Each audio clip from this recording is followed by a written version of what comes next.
Sebelum kita masuk kepada memandikan jenazah, mari kita rekam terlebih dahulu bagaimana caranya kita mengkoyak kain kafan dan cara mengukur kafan.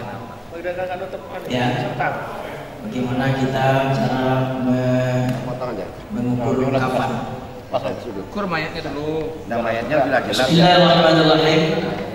Yang pertama perlu kita Sikit-sikit aja. Ya. Ini kok nggak mayatnya kecil nih. Ya. Kita ambil aja. Ini yang selalu saya lakukan pada waktu menghadapi jenazah. Ya. Jadi kalau ada salahnya nanti silakan untuk dimasukkan, dikoreksi. Kalau memang itu baik nanti sama-sama kita pindahkan. Pertama, sebelum mayat itu diukur, saya koyak dulu pinggirnya ini. Nah, tentunya Mengoyak pinggirnya ini supaya tidak berserak-serak dia di dalam ruangan rumah. Kadang rumah itu ada yang sempit ruangannya. Jadi dikoyak begini, langsung dipintal.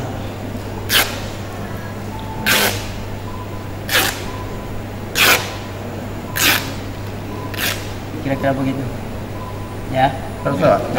Aku kalau mau lihat di tinggi panjang 2 meter. Ini pun kain ada 2 macam. Yang pertama seperti hal ini bisa kita koyak seperti ini. Bagus. Yang kedua ada kain itu tidak bisa kita koyak, mesti pakai seperti orang tukang jahit, dipotong dan menggunting dari awal sampai akhir. Ya, ada panjang. Ya. Lebih 2 meter. Sudah lebih 2 meter. Dari sebelah sini. Dari bawah. Yang ini apa ini? Keras. Atasnya. Ya. Jadi kita tersimpan. Jadi apa yang ada Ketika ini nanti kita pakai, tinggal letak di sini, ambil satu onggok, kita simpan, tinggal tarik aja berapa panjang kita perlukan. Nah, tinggal tarik aja, dia ada terpintal sendiri. Jadi nggak berserak-serak dia dalam satu ruangan. Itu satu.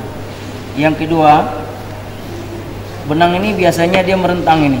Jadi sambil kita menyelusuri pinggirnya, nggak ada salahnya tangan kita bekerja terus dengan pintal dan cepat, ya, supaya tidak ada sampah di rumah tempat kita menyusun ataupun membuat bagaimana kain kafannya itu yang sempurna.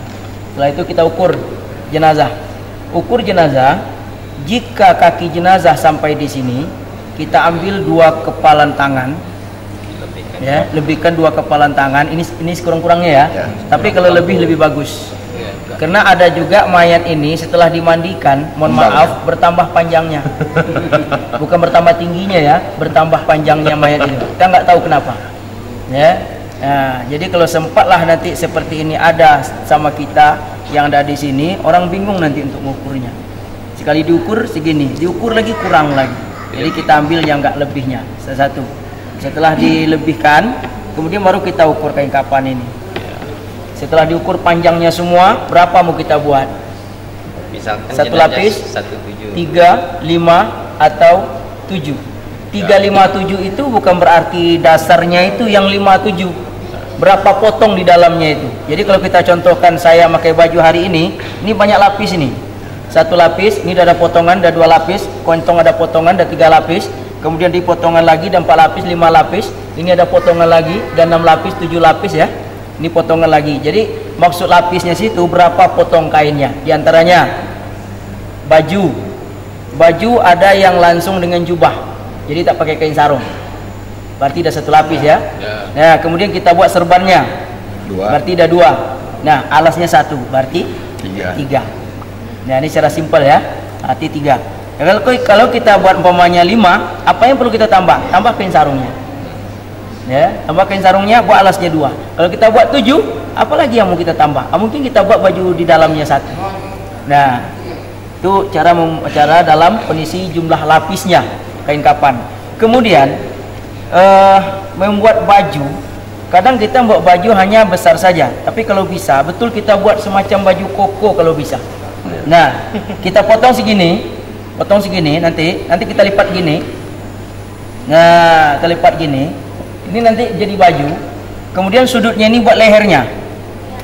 Setelah kita potong, ya saya tunggu. Ini saja nggak apa-apa. Nanti lipat lagi, nanti tambah bingung kawan-kawan. Ini udah kita lipat 2 saja. Ini nanti lehernya di sini. Kita potong untuk lehernya. Nggak usah lebar betul, leher itu kecil cuman. Potong segini. Kemudian setelah dipotong gini, ya di ujungnya ini kita ambil 1 lapis, potong ke bawah untuk masukkan kepala, ya kan? Potong ke bawah. Oke. Kemudian tinggal lagi kita membuat lengan atau tidak. Kalau membuat lengan tinggal ini aja pola, potong. Nah, nyikat pinggir gimana ini kita potong? 1 potong, 2 potong, 3 potong untuk ganti kancingnya. Ya. Jadi kalau kita membuat bajunya. Nah, setelah kita amparkan, ini kita amparkan. Yang pertama diamparkan dulu alasnya. Setelah itu baru kita amparkan lagi jubahnya. Setelah itu kita amparkan baru kain sarungnya. Setelah itu kita amparkan baju kalau dia pakai baju lagi. Ya. Tapi kalau udah jubah, kalau seandainya sudah ada jubah nggak pakai baju lagi, alasnya kita tambah berarti 5 lapis. Berarti 5 lapis. Kalau kainnya ada sekarang ini cuman bisanya untuk 1 lapis. 3 lapis bisa. Baju, jubah dengan 1 serban. Nah, kemudian setelah kita bentang ini ada kapas. Kapas ini kita ambil langsung. Ya. Kita ambil. Kemudian kita kembang setipis-tipisnya. Nah, kita kembang setipis-tipisnya ini kapas. Ya. Nah, ini dibagi tipis nih. Untuk apa gunanya kapas ini? Untuk alas di bagian badan, terutama bagian punggung. Kemudian lurus kaki ke bawah sampai ke tumit. Kemudian di bagian kepala. Nah, setelah itu nanti ketika mayat sudah letakkan di atas itu, jika kapas ini banyak atau masih ada, baru kita tambah lagi bagian leher atas, bagian dadanya, bagian perutnya atau antara paha dan betisnya di atas, baru kita tutup lagi. Nah, jadi tentu ada pertanyaan di antara kita. Kan sudah ada kain kapan, ngapain buat kapas lagi? Busanya pun juga nggak banyak. Inilah aslinya kain kapan itu. Sebelum dia jadi kain, dari sinilah asalnya. Ini hakikat daripada pengajian kita. Inilah hakikatnya. Ya, jadi kita sudah dibalut dengan kapas itu betul. Kapas yang belum jadi benang, benang yang belum ditenun jadi kain. Dari sinilah kita dialas betul-betul. Makanya kita kalau sudah sampai kepada disebut dengan angka kematian, itu tidak ada lagi yang bisa disesali dalam kehidupan kita. Tidak ada lagi yang bisa kita renungkan, tidak ada lagi yang bisa kita ulang kembali. Kalau sudah sampai kepada kain kapas itu menjadi alas daripada baju aslinya kita, itulah disebut dengan kematian. Oke, teman-teman, ya, para ustadz-ustazah yang saya muliakan, itulah yang dapat saya sampaikan secara ringkas.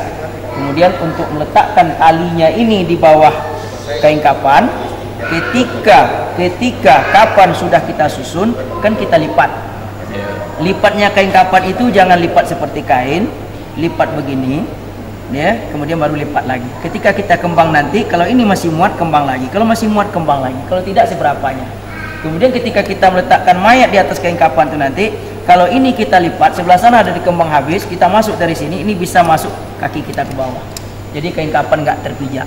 Kadang-kadang ada juga saudara kita mau meletakkan mayat setelah mandi di atas kain kapan, sementara kakinya dari belakang tidak pakai sendal, langsung dia pijak. Memang bahasanya tanpa disengaja, tapi kalau ini yang terjadi ada bentuk kotor nampaknya. Kotor bukan berarti najis ya.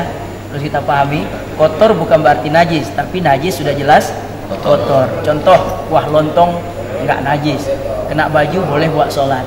Ya, cuma kalau udah kena lontong nanti nampak oleh orang, Ustaz sholat kayak gini bajunya, jadi situ aja kenanya kita. Oke, barangkali mungkin itu yang dapat kami sampaikan, dan sekarang kita mulai praktek kepada mandikan jenazah. Ya, karena ini gunting nggak ada. Ya. Ini berbaring di sini kepalanya. Ya, jangan baring dulu ya. Sini kepalanya. Macam saya mandikan, saya berdiri di sebelah kirinya jenazah. Kenapa? Ketika saya membasuh bagian kemaluannya, cebok, saya megang hanya dengan tangan kiri. Ya, tangan kanan bisa menyiram pakai air. Tapi kalau umpamanya jenazah, saya berdiri di sebelah kanan jenazah, sini kepalanya, sini tangan kanannya. Ketika saya menceboknya nanti, mesti pakai tangan kanan saya. Dia alas atau tidak tuh kita nanti punya urusan. Oke? Nah, jadi kalau supaya kita bisa nggak terbalik, nanti nggak mungkin pula kita gini kan. Nah, bismillahirrahmanirrahim. Kita memotong kain kapan untuk membuat baju. Ya. Oke.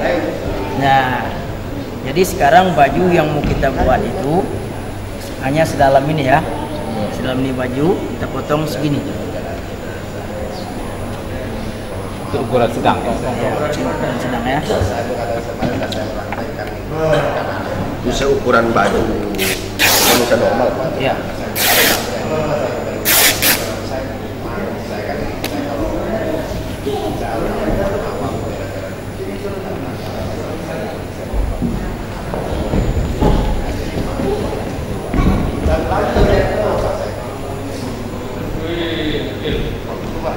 Oke.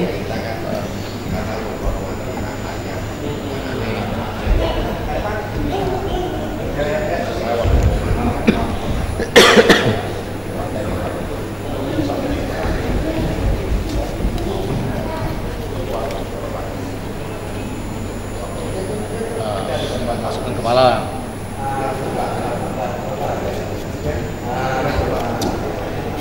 Potongannya cu. Nah, kalau kita ingin membuat seperti baju koko, tinggal saja ini kita potong.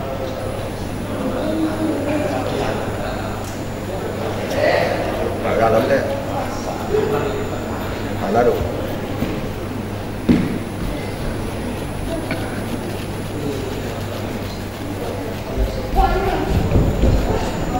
Oke.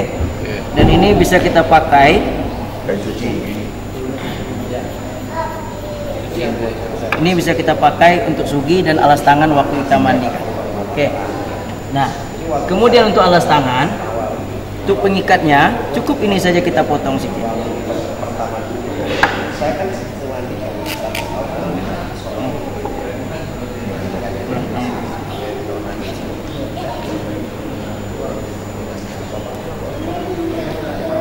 Ya, barangkali mungkin semacam saya mungkin bisa ini.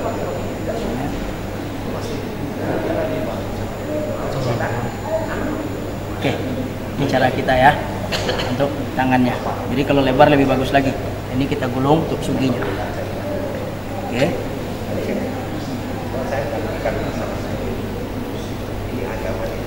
Talinya.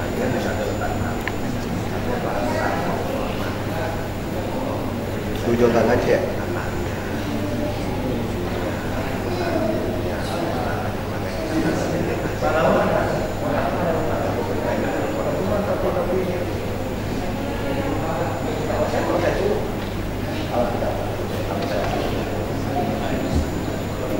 Oke. Nah, Nah, ini baju. Nah, pas ya. Ini baju ada lengannya sekali.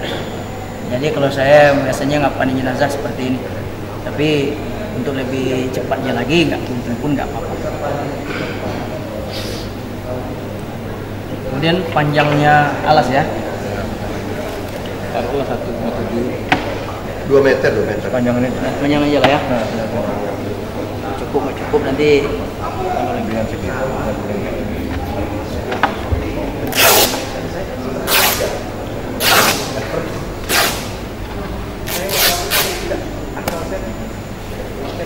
Oke.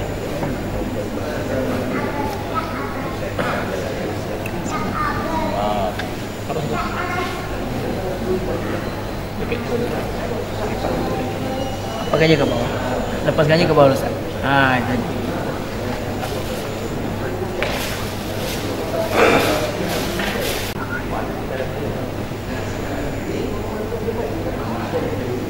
Kepala sini. Ya, nanti ini kan apa kain kapan? Ini kepala. Kemudian ini kita gulung.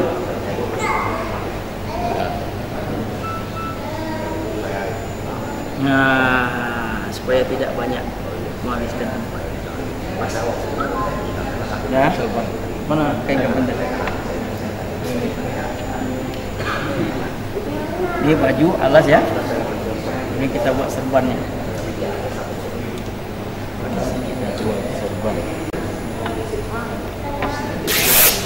Lengkap ya, gantung lah. Nah, prakteknya lengkap Pak. Praktek ini kan lengkap. Kami tidak tahu lah. Bisa serban, kain. Lipat Pak. Lipat aja.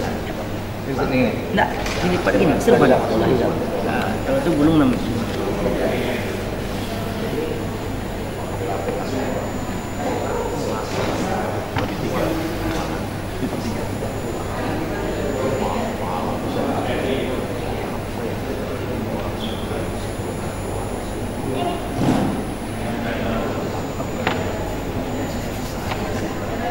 Ini letaknya di bawah ya.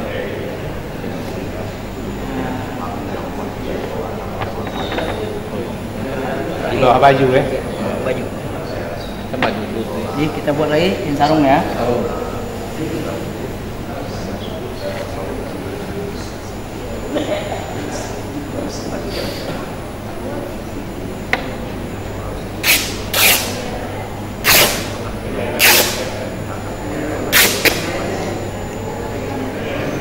Ini kawan-kawan semua, ini kan kita praktek ini. Jadi kalau yang aslinya seluruh pinggirnya itu mesti kita buang. Ya seluruh pinggir. Nah, karena ada sebagian kaji katanya ketika jenazah itu mayat dikubur ditinggalkan oleh saudaranya 7 langkah dari kuburnya, kemudian mayat itu kita duduk kembali, kemudian dia menyusuri pakaian yang dia pakai. Terasa oleh dia pakaian yang dia pakai nggak berjahit, dia di situ baru merasakan oh saya udah mati. Ya, itu ada kelompok pengajiannya. Jadi mungkin di antara kita ada yang sampai ke situ, mungkin ada kita yang lewat dari sini. Yang mau sampai diam aja. Ya, yang udah sampai diam aja, yang udah lewat tengok aja kami yang terlambat. Ya, jangan dipermasalahkan. Nah, jangan dipermasalahkan. Oke? Oke. Nah, ini kain sarung. Sudah, kain sarung. Berarti ini baru 1, 2, 3, 4. Berarti alas bawah tambah satu lagi untuk mencukupkan 5. Oke? Ya, jadi kita nggak tambah lagi bawah dulu di praktek. Ini yang ada 4, tinggal tambah satu lagi alas bawah. Semuanya 5. Itu cukuplah dengan kain yang ada. Cukup dengan kain yang ada. Ya, cukup dengan kain yang ada. Oke. Kemudian kita lipat. Nunggu main mandi dulu. Udah mandi. Nah, lipat lagi sebelah sana.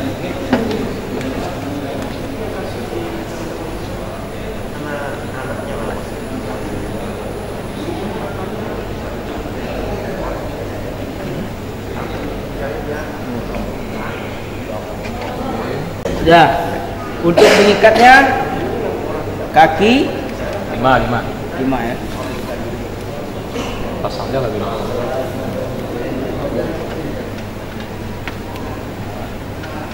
Berapa sen kira-kira? Ya saya dapat ini kelilingin ya sadan. Nah, ini nggak sampai nih. Ini contoh aja. Ya, 1. Ya, langsung diikat begitu. Kemudian 2. Langsung ikatkan kembali. Yang 3. Ya, 4. Masuk bola. Jadi benangnya ini sambil lewat teman kita mau kerja juga. Biar kelincar. Oke. Nah, setelah ini baru kita lipat. 1. Mungkin kepalanya kasihlah tanda tambah. Oke. Oke, terima kasih dalam menyusun kain kapan. Sekarang kita masuk kepada memandikan jenazah. Bak mandi. Naik lah, Nah, ini kita buat adalah untuk sarung tangan. Silakan bagaimana cara kita untuk membelitkan di tangan. Begini boleh, ya, atau yang ini dulu, ya, belit tangan kiri.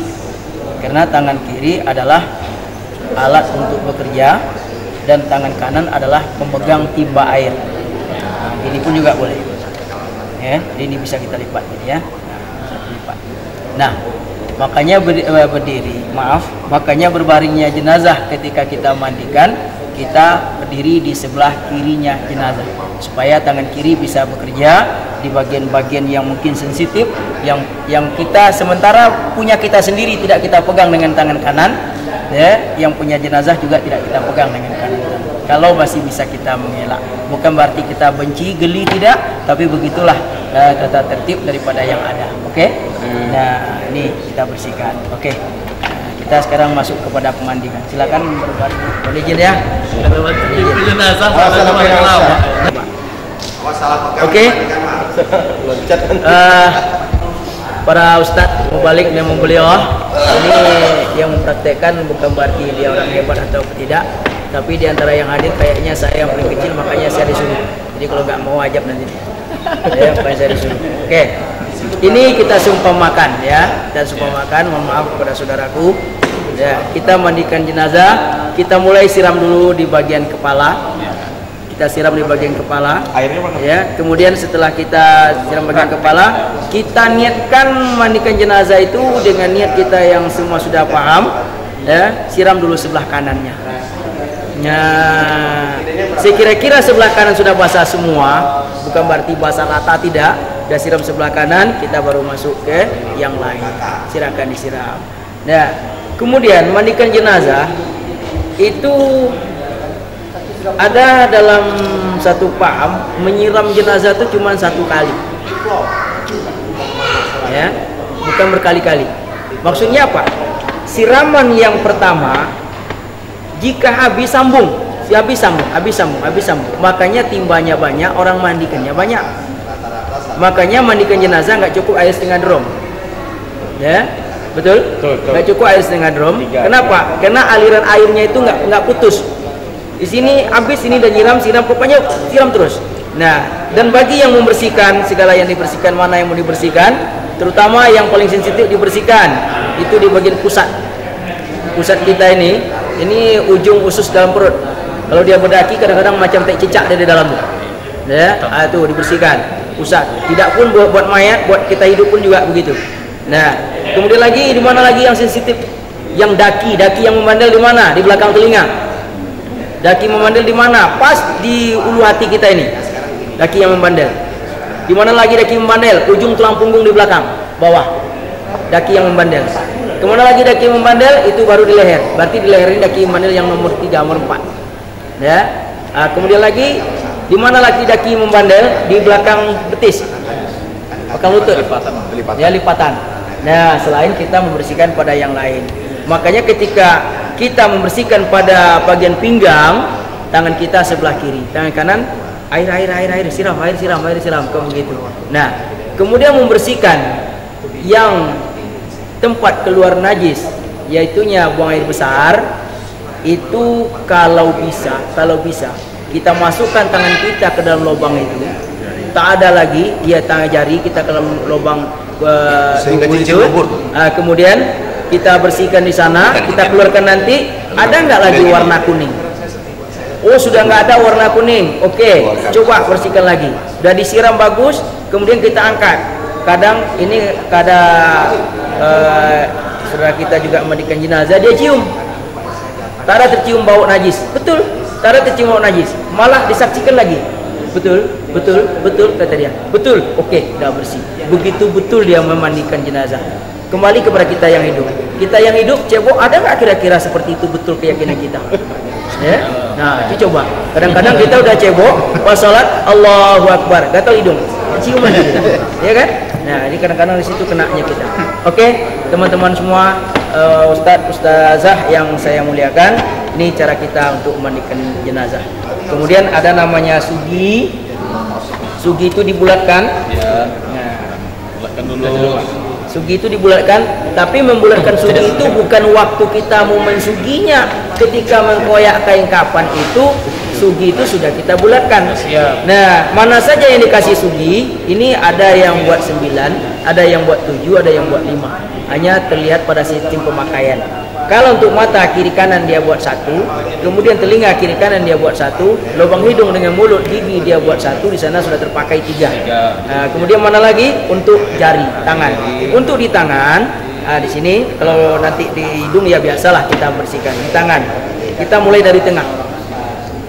Mulai kita dari tengah, ya, kemudian baru bawa ke sini. Kemudian mulai dari sini, bawa ke sini terus, ini.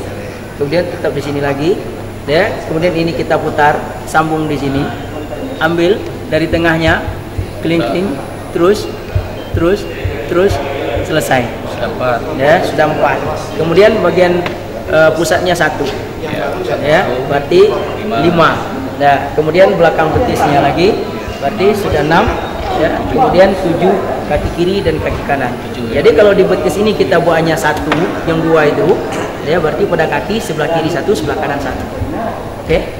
Nah, 7. Ya, berarti 7. Jadi itu jari kaki apa sama? Ya, jari kaki juga kita mulai dari tengah. Nah, jadi maksudnya apa? Rupanya kita hidup ini, fungsi daripada kehidupan kita dalam ilmu kesehatan, daripada ilmu terapi, rupanya di tengah-tengah ini semuanya. Ini sumber, ya, sumber daripada kesehatan kita. Bersihkan jenazah, kemudian bagian punggung kita bersihkan. Kemudian kalau bisa jenazah ini kita kusuk, janganlah kusuknya bolak-balik. Ya, kita biasa ngusuknya gini, ya kan? Nah, ini kalau kusuk kayak gini itu membersihkan kaca spion mobil atau Honda. Jadi memang bolak-balik kayak begini. Ya, sabunnya boleh Mama Lemon. Ya, walaupun 1 tetes bisa membersihkan 1000 piring. Ya, ya itu bisa saja. Tapi kalau untuk jenazah kita bersihkan, ya penuh dengan kasih sayang. Kita rasakan kalau seandainya saya besok mati, saya mohon bagus orang membelai saya ketika saya dimandikan. Niatkan begitu. Kalau seperti itu kita bayangkan, insya Allah saya yakin kita tidak akan buru-buru mandikan jenazah. Ya, walaupun kepingin cepat. Ya, ini jenazah yang sempurna dan normal. Kemudian sebelah kiri sudah.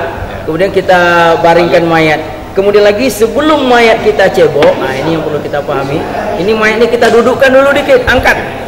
Diapakan dulu? Ya, jangan dulu. Angkat sendiri mayatnya. Ya, kalau ini mayatnya dia bisa duduk sendiri. Kalau ini mayatnya kita nggak perlu dudukkan, dia suruh bangkit, duduk sendiri. Ya, nah, jadi diangkat, ya, bang, ini betul-betul ya. Abang lepaskan aja tangan. Nah, perutnya kita tekan. Kemudian nekannya ini jangan terlalu kuat. Karena saya pernah memandikan jenazah, terlalu kuat kawan menekankannya, akhirnya hampir 1 jam itu keluar terus dia najisnya, ya, buang air besarnya keluar terus, dan itu pun bersih, bukan hitam, bukan apa, bersih, kuningnya bagus kayak orang sehat. Nah, balik lagi. Ya, kita tekankan hanya sekedar keluarkan angin saja. Ya, jangan sampai ditekan kuat. Kadang-kadang ada tekan kuat sampai keluar begini, itu tidak. Ya, kemudian sudah kita bersihkan, oke. Dan berkenaan dengan air tadi, ya, karena kita nggak ada ember apanya, makanya langsung pada sistem memandikan saja. Karena sekarang air leding sudah mulai masuk rumah ke rumah, jadi udah bisa pakai selang kan gitu. Ya, makanya kita nggak berbicara masalah air. Dan airnya ada yang kita sediakan namanya air kapur barus. Ya, air jeruk. Ya, air jeruk itu kapan kita pakai? Air jeruk itu kita pakai sebelum dikasih sampo. Awal. Ya, awal kasih air jeruk. Untuk apa gunanya air jeruk nipis itu? Untuk merontokkan daki yang membandel. Contoh kita di Kota Dumai, air sumur, air apa saja, kecuali air hujan, air putih batrem yang cantik, ya, kuku kita ini hitam. Dibersihkan dengan jeruk manis juga kurang pasnya. Tapi kalau jeruk nipis sekali kena aja rontok dia. Jadi gunanya jeruk nipis itu untuk itu. Jadi makanya Bapak, saudara-saudara sekalian, jeruk nipis itu jangan buat 3 biji aja untuk mandikan mayat. Bila perlu mungkin tas 1/2 kilo, tas 1 kilo, dipotong-potong dan diperas dalam air itu, kemudian disaring dikit. Jangan nanti waktu kita mandi jeruk nipis tergolek-golek potongan jeruk nipis di atas jenazah itu. Ya? Iya betul. Hah? Enggak. Kukunya. Ya, kukunya kalau tengok kondisi. Ya, tengok kondisinya. Kalau kuku kondisinya barangkali mungkin panjangnya mungkin mengganggu, ada yang panjang lebih ya. Ya, tapi kalau namanya biasanya yang lagi pada mayat itu nggak boleh. Kuku yang ada nih. Ya. Oke. Nah, itu masalah air. Kemudian air itu tadi kalau ada air bunga, air mawar, itu tengok perlengkapan kita. Ya, tengok perlengkapannya. Kemudian ada namanya mandi 9. Sebetulnya mandi 9 itu bukan 9 mangkok air, bukan 9 ember, hanya 9 kali siram. Ya, ambil air, siram pertama itu sebelah kanan. Ya, 3 kali. Dan air jangan kita langsung siram ke mayat. Tunggu dengan tangan kita. Ya.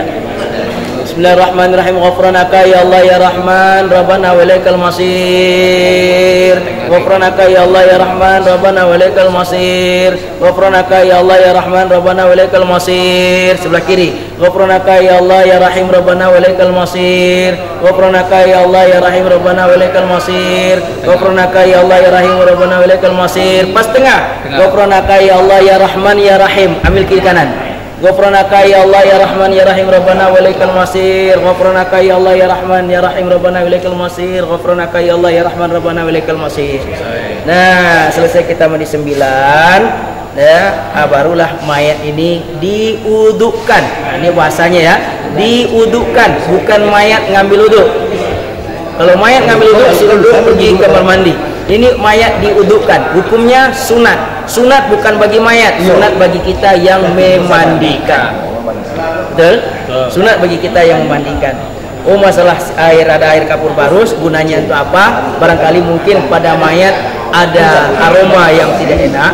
Kalau kita siram dengan air bunga, air mawar, air kapur barus, mungkin hanya aroma kapur barus yang kita cium. Setelah kita mandikan, baru kita angkat ke tempat kain kapan. Oke?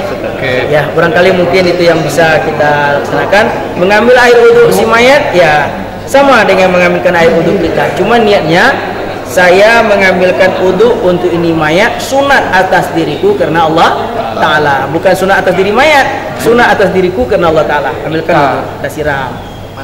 Kita siram nanti, itu ada doanya semua. Kita bersihkan hidungnya, kemudian kalau bahasa Melayu ecek-eceknya dia kumur-kumur gitu, kita bersihkan bibirnya, ya, kemudian selang-selang tangannya dulu, habis itu kita wudukan. Oke. Ya, setelah diwudukan nanti kita yang membaca doa siap mengambil air wudhu, tapi doa itu adalah untuk mayat. Ya, tidak diwudukan tidak ada masalah. Ya, wah, cuman yang memandikan itu perlu ngambil wudhu kalau dia mau sholat. Ya, kalau mayat nggak diwudukan nggak apa-apa. Oke. Barangkali mungkin itu saja yang bisa kita sampaikan. Kemudian untuk praktekkan ke kain kapan, karena kainnya tadi agak kecil, bisa. Nah, kita coba. Bisa. Nah, kita coba. Nah, jadi sampai di situ dulu. Ayah ngomong Pak pakai itu jenazah lagi. Mayatnya naik sendiri ya. Jenazah pakai sarung HP. Tidak ada. Lah, kamu telepon aku. Nah, oke. Nanti pulang kayak gini ya, jangan cepat lagi. Jenazahnya tadi yang baru. Ini aja sampai ke rumah nanti. Biar habis sini langsung keluar. Kemudian ini. Nanti jenazahnya tak konsisten. Ini juga kita ikut. Abang ngasih terus ada kok nanti ketawa. Ini yang tangannya nanti. Jenazahnya tak konsisten. Jangan ada. Oh, tapi ini. Gini aja. Dah. Biar dijepit aja. Tutup kamera. Dah. Nah. Sarung. Nah, untuk kain kapan ini kita tarik tegang. Nah, sampaikan sini. Oh, apa? Ujung kakinya, ujung jempolnya ikut dua. Enggak. Sarung. Jempol sortin. Nah, oke. Oke. Nah, ini ya, betul di situ. Ikat kepala tuh apa? Nah, oke, silakan. Dua kali lagi gitu warga. Nggak ada apa-apa ini. Nyerap. Air mata nggak bisa. Oke, cukup di bagian kaki aja. Ya, Nah, ini cara tahu. ini ikatnya dari sini. Pintelnya itu kalau kita ingin rapi, Satu arah. jangan satu arah, berlawanan arah. Nah, oke, ini sebelah kini ya. Ya. Nah, di sini berarti ke sana. Sana. Oke. Ini sini. Ikat itu. Ikat sini. Nah, ikat itu. Belum. Nah, belum. Terus, kalau bisa ini diangkat. Iya. Iya. Gitu dia. Oke. Ya. Nah, ini enggak itu. Jangan di-share nanti ke keluarga anak. Oke. Nangis Nah, oke. Jadi untuk bagian kepala ya begitu. Nanti kita ikat. Ikatannya ada 5. Iya, Oke. nah. Ya. Oke, terima kasih. Alhamdulillah. Saya ucapkan maaf kekurangan yang kehilapan.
As I look to nature's beauty.